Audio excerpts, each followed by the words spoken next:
Hi, I'm Peter J. Ray. Welcome to Adventures in History. Today's topic is Dearest Mother and Dad.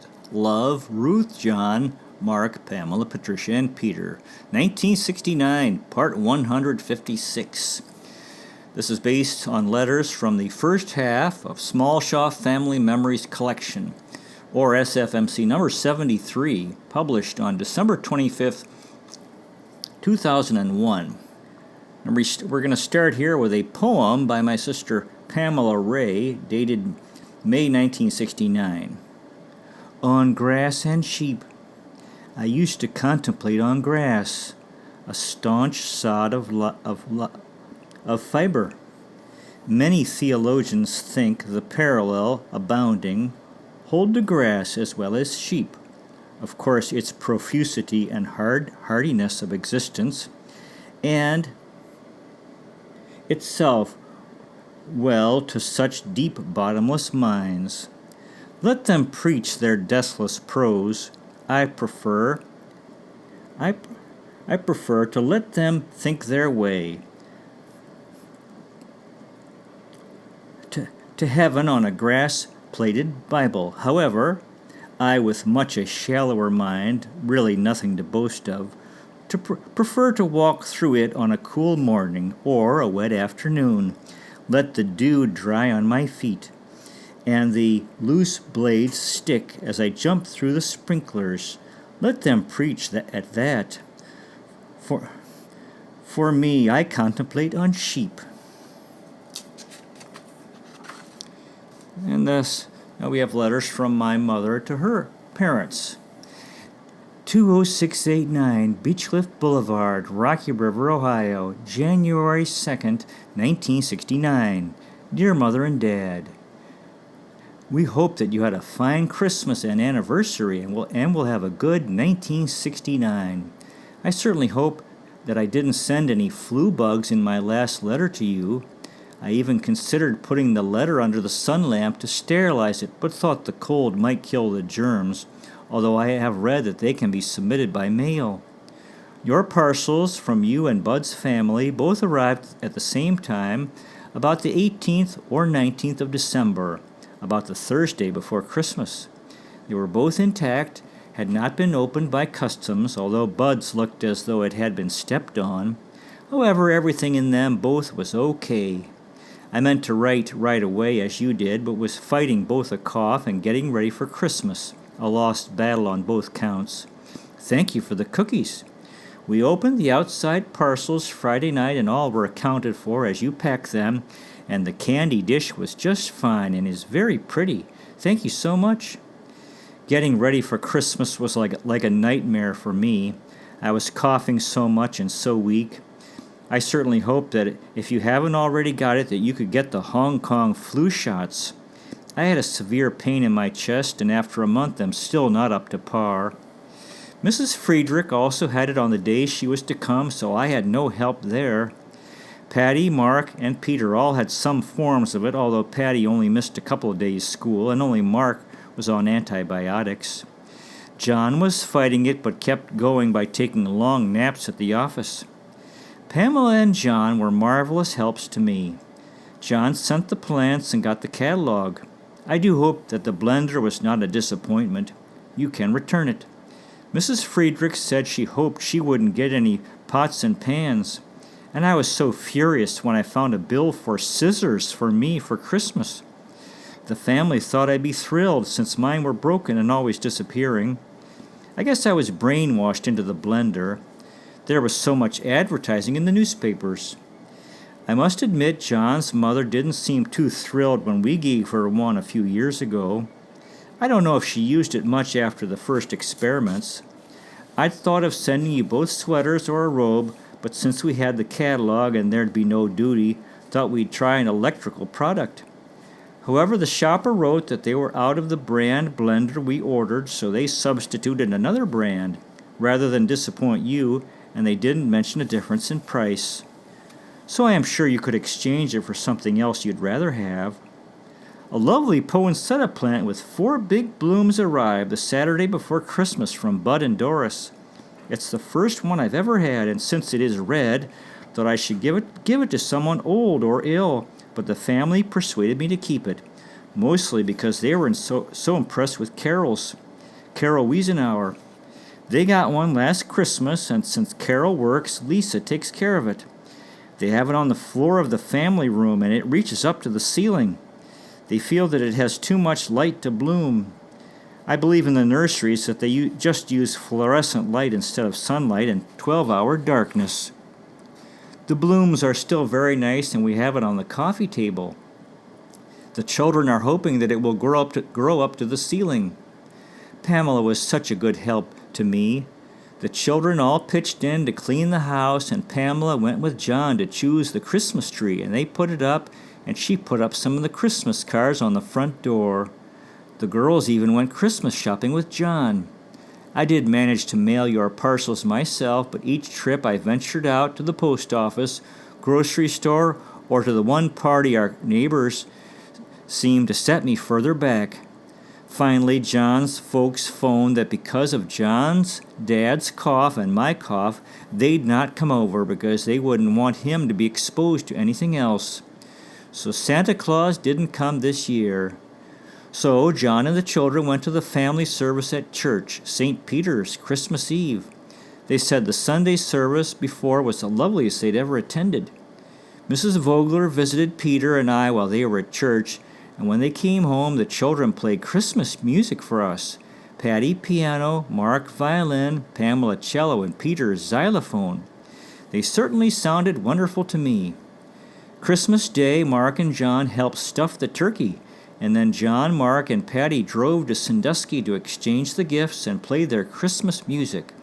Unfortunately, poor Pamela, who had done so much and been to so many parties, finally awoke Christmas morning with no voice and was so sick for a week, still hasn't been dressed.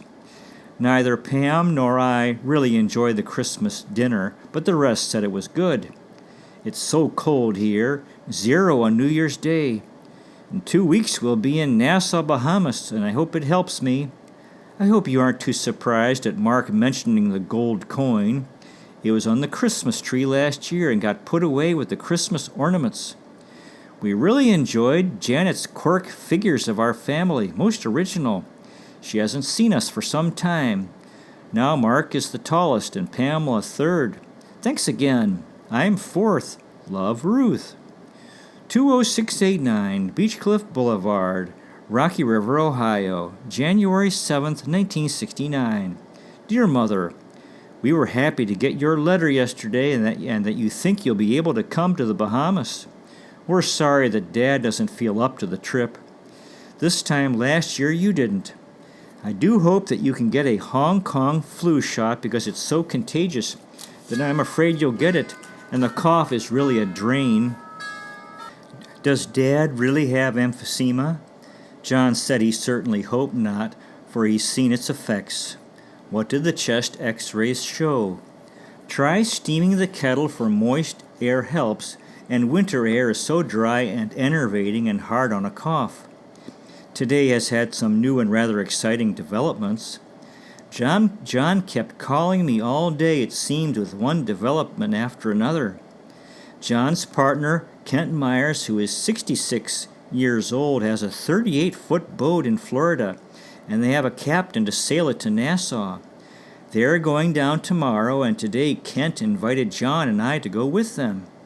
So John had the travel agent busy all day, making your reservations and changing all ours. He had to be a detective to locate Mrs. Vogler and see if she could come the extra time. She said she'd change any plans she might have for John. We'll be gone 10 days. So now we're flying down Saturday morning to Fort Lauderdale to meet Kent and Betty Myers, and we'll go on their boat to Bimini, Bahamas, probably Saturday, and then on to Nassau on the boat Sunday, depending on the ocean, I guess. We'll sleep on the boat. It sleeps 6. I do hope that I don't get too seasick. I'll have to get some pills. I've noticed the temperature is 70s in Florida and 80s in Nassau and low of 90s, so hope it stays nice. It's hard when you look out at the snow and the temperature of the 20s to get out bathing suits, snorkeling equipment, shorts, and summer dresses. Mark has the sun lamp out, so I'm trying to get a little sun for the residue of my cold and prepare for sunburn. Maybe you should get a sun lamp for Dad and yourself too. We'll be happy if you get a toaster. I'd wondered if you needed one. We got one for John's mother a couple of years ago. Incidentally, the blender makes heavenly frozen orange juice and drinks, milkshakes. Terry used Barb's blender for everything while they were in England. Barb said it was so messy he hid it instead of cleaning it up. I'll enclose the advertisement from the catalog and John's correspondence on it. John read me the formal letter he wrote you. He says that he doesn't want there to be any misunderstanding, so he just writes facts. I'm so lucky to have him make all these arrangements. We're also lucky that Kent Myers is in such good shape and also invited us. Saturday, Mrs. Friedrich invited our family over. They have a natural Christmas tree with candles on it, and they lit them for us and played German Christmas music.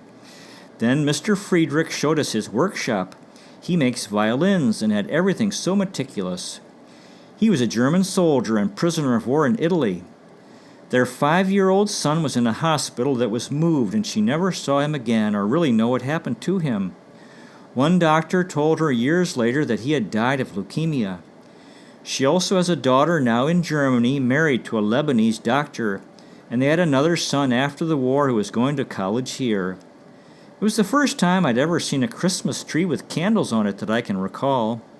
Incidentally, if you haven't already got the toaster when we were married for a wedding gift, John's Uncle Ted Zook gave us a Sunbeam toaster 18 years ago.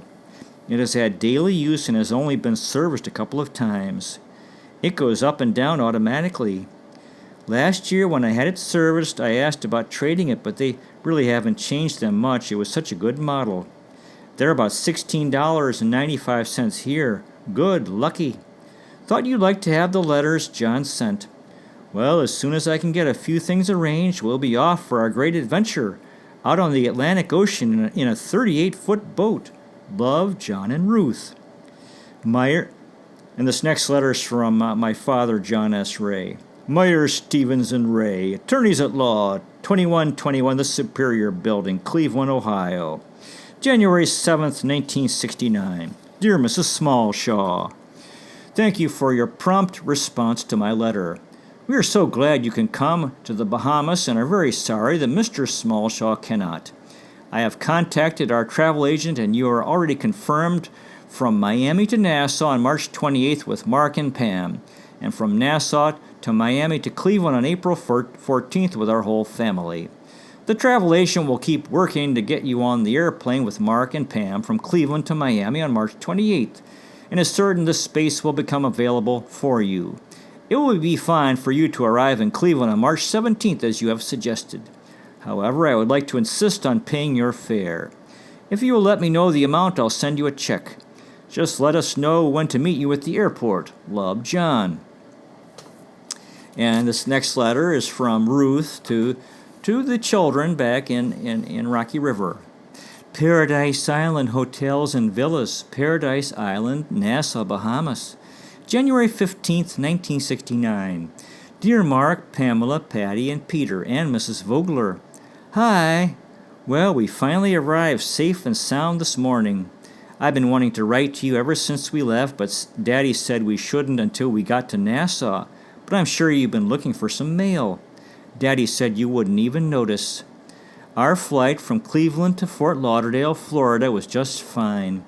We left on time and we had a fine lunch. Daddy had steak and I had a lobster tail.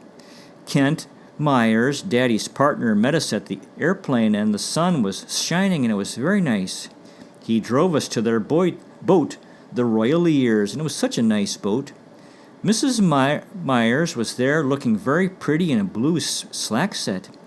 They have a very nice captain for the boat. He had been working with the mechanic for days and had it all ready to go. So Saturday afternoon we started off down the river, but the steering wheel wouldn't turn properly, so we went back, and they started to loosen it. When the cable of the steering wheel broke, the supplies stores were closed until Monday. So we went out to dinner, and the next day they worked taking it out, and we went to dinner again and drove around Fort Lauderdale. Monday they fixed the cable and we went down the river, and it rained and the seas were rough, so that's as far as we went, to Bahia Mar. So we went to another lovely place to dinner. Saturday had been very crowded at Pier 66 because the astronauts were there to speak to the trial lawyers. Finally, Tuesday, the captain decided to make a run for it, and we set out. Boy, was it rough. The sun was shining and it looked nice, but I couldn't look. I was so sick. I thought the trip would never end. It just rolled on and on. The waves were so high up over the side of the boat. The refrigerator flew open and stuff went all over. Even Mr. Kent Myers was sick, but not like I was. Daddy went and took a nap. Mrs. Myers was fine, but couldn't move. It was so rough. It took 3.5 hours to get to Bimini, and I decided to fly the rest of the way. And then Daddy and the others decided to fly also. So we had dinner at the Bimini Yacht Club, and today came by Bahama Airlines, and the captain is bringing the boat. We saw him from the airplane, and it looked really rough with whitecaps. It's nice here in Nassau, sunny and a little windy. We have a lovely room, and Daddy is napping. We certainly hope that you are getting along all right. Don't forget to put a belt on Peter for school. Patty, you help him. We think of you all and often. It seems like we've been gone for weeks, but probably not to you. The beautiful blue waters I can see from our patio doors, and the lovely swimming pool, and all the people getting tanned. There are whitecaps on the ocean and wind in the palm trees. It certainly is good to be back down here, and we're looking forward to coming back down with you. This hotel is more like Miami. It is very new and seems American. I like the British Colonial Hotel better, but this is certainly very modern and beautiful. We love you all so much. Love, Mother and Dad. Paradise Island Hotel and Villas, Paradise Island, Nassau, Bahamas, January 16th, 1969. This is a letter from Ruth to her parents.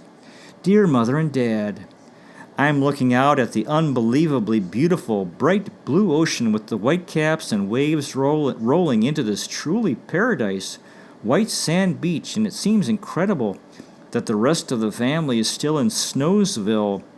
We have a lovely room overlooking the swimming pool and ocean. John is at a meeting, and I thought I'd send you a few notes. We flew down Saturday morning to Fort Lauderdale, Florida. Kent Myers met us at the airport and took us to their boat. Even John was impressed by the number of big boats and beautiful homes.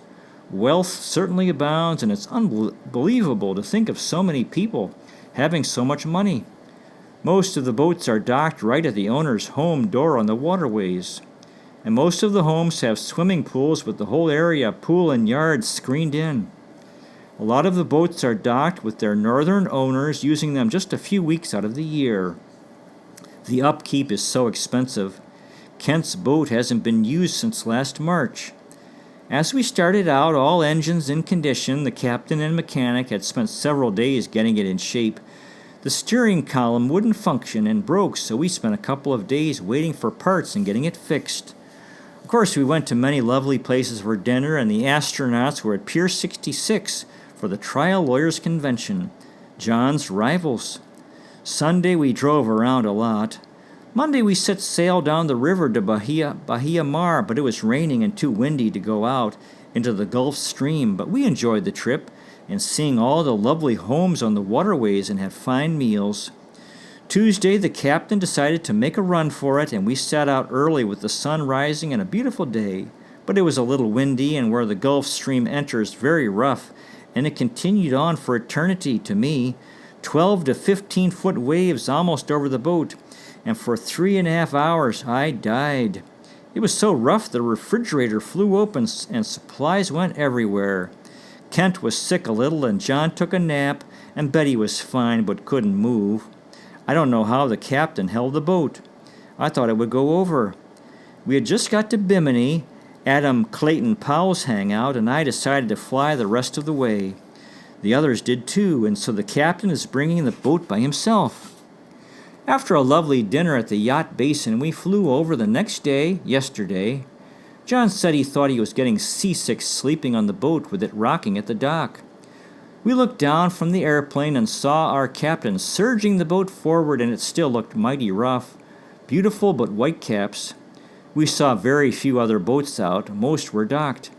He still hasn't arrived, so just as well we flew or we'd have missed the whole convention.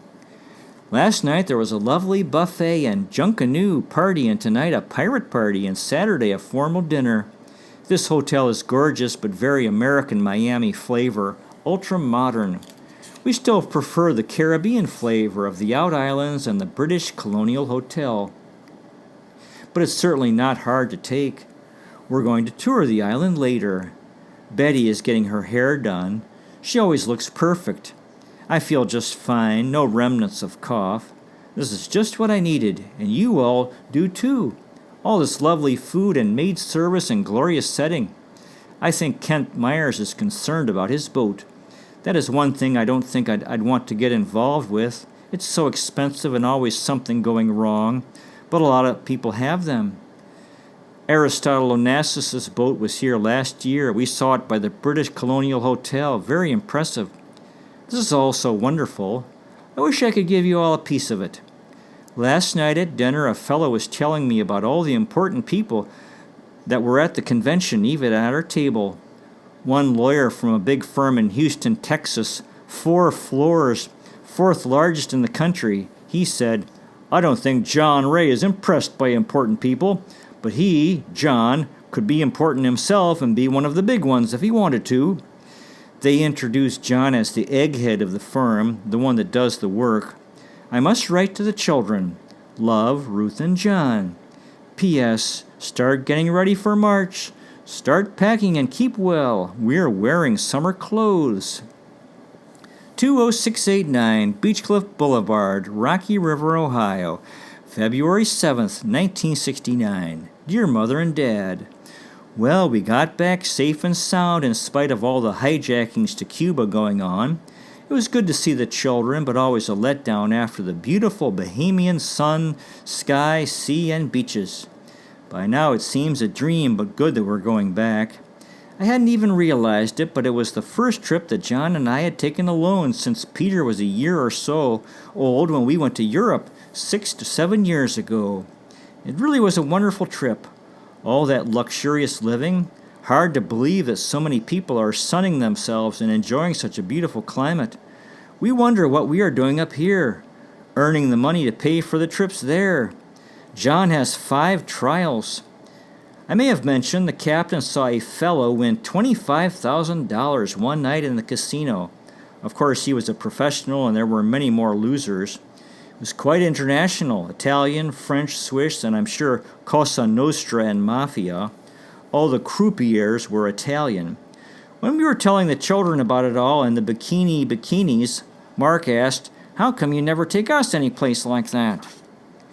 So on the way home, we'll try to take you all on a short visit to Paradise Island. Huntington Hartford had built his exclusive place, the Cloisters, for his friends with gardens like the Tuileries. Now there are large hotels going up. On the way down, we're going to stay there also on Paradise Island. We just changed our reservations from the British Colonial Hotel. John said that the travel agent called and said that your reservations are confirmed all the way down with Mark and Pamela, and John has chartered the airplane to bring you out to Cistern Key. We're delighted that you can come. Pack your bathing suit in your purse in case you go to Cuba. Mrs. Vogler got along fine, but found the driving schedule a little heavy. Not the schedule, but all the extra things. Birthday party, campouts to attend. Pamela said the first school morning, Mrs. Vogler got up about 5:30 and was rattling pans. Pamela said it woke her, and she decided that she'd be a wreck if she woke that early every morning and lost that much sleep. So Mark and Pamela, told her not to get up with them. They'd fix their own oatmeal, and she could just get up with Patty and Peter about 7:40 a.m. I had been concerned because I knew how hard it is for you to get up early, so they can get up themselves and can arrange their own rides, so you won't have to drive either. John will have one of his partners drive you to the airport and put you on the airplane. That was very nice of Bud and Doris to get you the lifetime pass. Could we get one for Aunt Elsie? I'd still like to do something for her. Don't have any address, though. Is this just for flying? Will she fly? Glad to hear about your poinsettias. When we returned, most of the leaves had dropped off, but the blooms are still partially blooming still, but new leaves are coming. I have some forsythia out in the house, too. I'm taking the paint off the paneling in the basement recreation room. It's a terrible job, and I don't know why I'm doing it. I really need a new kitchen and color television. John's dad retired last month, but he has a part-time job for Good Samaritan Hospital now. Last fall, Nan Gregory's sister was here visiting her parents and had a checkup since she wasn't feeling well again. She'd had an operation a couple of years ago. Nan and her mother flew out to California to see her before Christmas. She went in the hospital the day after Christmas and died January 7th. Cancer. She had just adopted her second child last year, I believe. We saw her and her first adopted child on the way to the Bahamas, in Miami to Nassau, 2 years ago with the Nilsons. Nan's folks are quite upset but doing better and going to the Bahamas with the Gregorys. Nan says that maybe you and her mother can see each other on the way back or after our trip to the Bahamas. They just had the 2 daughters, Nan and her sister. Sad. The Saturday after we got home, we had a wonderful experience. The young minister, Gil Hubble, who is assistant to our minister at St. Peter's, was being ordained, and Mark was asked to acolyte. He's a fine young minister and has been the guidance behind the young people's group that Mark is president of.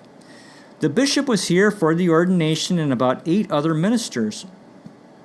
Mark was assigned to help an elderly minister, and so he was standing with the ministers and the bishop as they all lay their hands on the young minister being ordained. Suddenly, the most wonderful, unexpected thing happened. I saw the most glorious radiance streaming upwards or downwards from that group. I was quite overwhelmed. I almost hadn't gone, but Pamela said that I should because ordinations don't happen every day. It was almost impossible to put into words what I witnessed, and I hadn't expected it.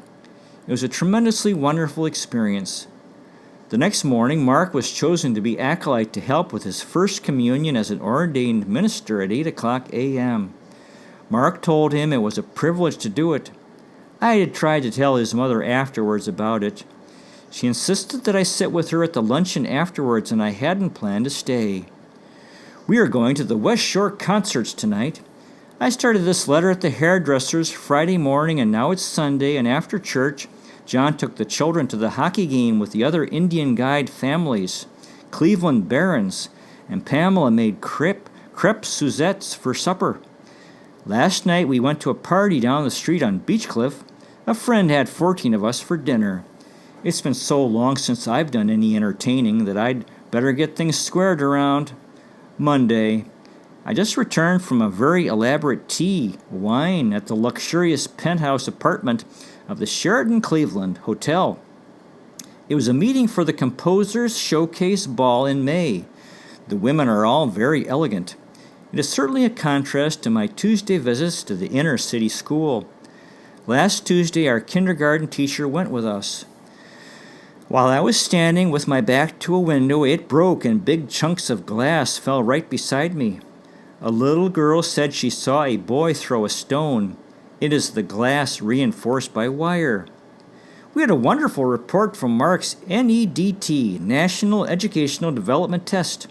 English usage 94th percentile, math usage 99, social studies 96, natural science 95, word usage 99, and his composite score was 99th percentile, which means he tested 99th percentile. The book says that if all the students in the country were to take the test, 99% would probably receive scores lower than Mark, and 1% would receive the same score or higher. The composite score is an index of your overall educational development and an indication of your ability to succeed in school. Pamela got all A's in her report, the only one she knows taking as many subjects. There are only 2 ninth graders taking Eastern Civilization. Patty's teacher said she excels in so many areas it would be difficult to list them. Peter had a fine report card, and from one snail he now has 140 snails. Tonight at 8:20 he started to climb the stairs and we all laughed.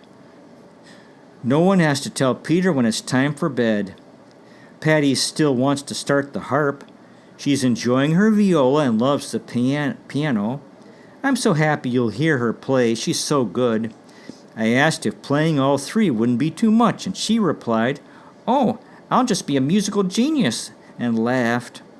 She tested almost all 99th percentile last spring also.